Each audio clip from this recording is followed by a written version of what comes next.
So today, during this live broadcast to report my safety, from yesterday morning until now, roughly 24 hours, through the events of these past 24 hours, we can see that some major incidents have taken place. It can be said that we were the first to bring up the WHO, the World Health Organization. Nobody else raised this issue, nor did any of those so-called overseas pro-democracy frauds talk about it. This is something very alarming. They won't let Taiwan join, and they also won't allow any so-called African individual to have a fair, democratic allocation of positions in the WHO. Any official quota allocation in which someone might slip out of the CCP's control. The CCP treats controlling the WHO just like controlling Interpol, as a matter of the utmost importance. They have completely turned the UN, the WHO, the Human Rights Council, and now the WHO and Interpol, into something like one of their county governments or a local police bureau under their own management. So they exploit the rules of the global game, use the UN system of allocating management positions among the 5 continents, and then stuff their own people into those positions with bribes. This is exactly the same as the Shanghai and Shenzhen stock markets in China.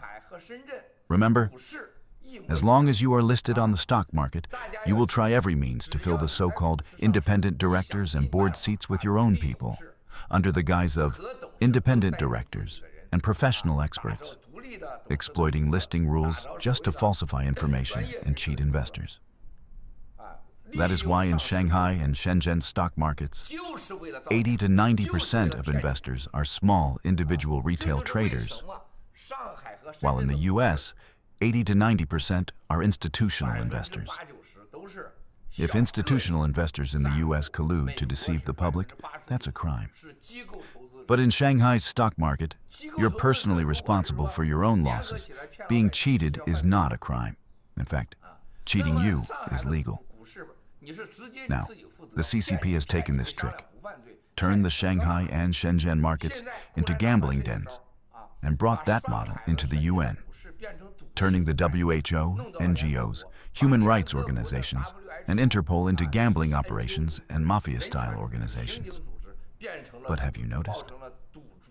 From 1 or 2 weeks ago, our whistleblower movement, I have been repeatedly talking about the WHO. How many people responded? We have complete intelligence on their internal situation. In a meeting, the man surnamed Tedros, a name given by Wang Qishan, an African of African descent, said that huge internal disagreements have arisen.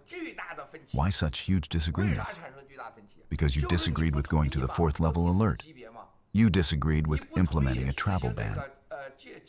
Why did you disagree? Do you really think your standard is the right one? History will give you the answer. History will give you the answer. You were completely threatened and manipulated. In other human rights organizations, on issues like Xinjiang, every time Xinjiang is discussed, the discussion goes nowhere. Every time Tibet is discussed, it goes nowhere. Every time Hong Kong or Taiwan is discussed, it goes nowhere. The United Nations has already become a mafia organization under CCP control. Was President Trump right when he said this back then? Absolutely. Was it great? Great. So President Trump is truly an extraordinary person.